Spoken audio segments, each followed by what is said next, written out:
আসসালামু আলাইকুম। বন্ধুগণ, একদিন তো মরতে হবে। একদিন এই বাড়ি-ঘর, জায়গা-জমি, সম্পদ, সম্পত্তি, পরিবার-পরিজন, সন্তান ও সন্ততি সব ফেলে রেখে চলে যেতে হবে। সেদিন হাতের ঘড়িও খুলে নেওয়া হবে।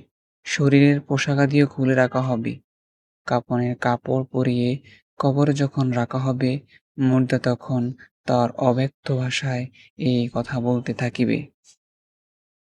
অর্থাৎ তোমরা যারা কষ্ট স্বীকার করে আমার সাথে আসলে এবং আমাকে আমার কবর পর্যন্ত পৌঁছিয়ে দিয়ে গেলে, তোমাদের সকলের প্রতি আমি শুকরিয়া জানাই। হায়! এ করুণ মুহূর্তে বাকি একা পথ আমাকে চলতে হবে এবং নিঃসঙ্গ থাকতে হবে। শুকরিয়া হে কবর নাগাদ, রহিলে যারা সাথী, বাকি রাস্তা চলবো একা, নাই সাথী, নাই বাতি। হায়! এ কি হলো এই অল্প সময়ের মধ্য, না দোয়া, না সালাম, না একটুখানি আলাপ। আমারই স্বজনেরা আমাকে মাটি চাপা দিয়ে কি নির্দয় নিষ্ঠুরের মতো দূরে সরে যাচ্ছে। মাটির নিচে রেখে মরে যাচ্ছে সব ঘরে ফিরে। মোর সাথে কেউ কয় না কথা। হায় এটা হঠাৎ কি হলো এটা?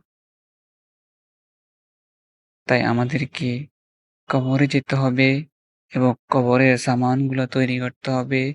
আমরা দুনিয়াতে প্রত্যেকেই নিজ নিজ আমলনামা হাসরের ময়দানে দেখতে পাবো এবং আমরা দুনিয়াতে চেষ্টা করব যাতে আমরা ভালো কাজ করতে পারি এবং ভালো কিছু করতে পারি। কারণ দুনিয়া ২ দিনের মাত্র। এই দুনিয়ার আশায় কে কখনো কিছু করতে পারবে না। পরকালের জন্য আমাদেরকে সবকিছু করতে হবে। তাই আসুন সবাই একসাথে আমরা প্রত্যেকের আমলনামা ভালো করার জন্য প্রত্যেকেই ভালো কাজ করব এবং দৈনন্দিন নামাজ, কালাম, আত্মীয়স্বজনের খোঁজখবর সবকিছু আমাদেরকে ঠিক রাখতে হবে এবং আমাদেরকে সঠিকভাবে নামাজ আদায় করতে হবে, দান করতে হবে, সৎকা করতে হবে। যেহেতু এটা রমজান মাস চলতেছে, আমরা রমজানে বেশি ইবাদত করব এবং বেশি দান করব।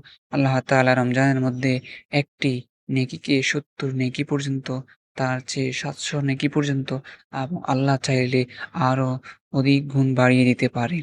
তাই আমরা বেশি চেষ্টা করব রমজান মাসে ইবাদত করার জন্য।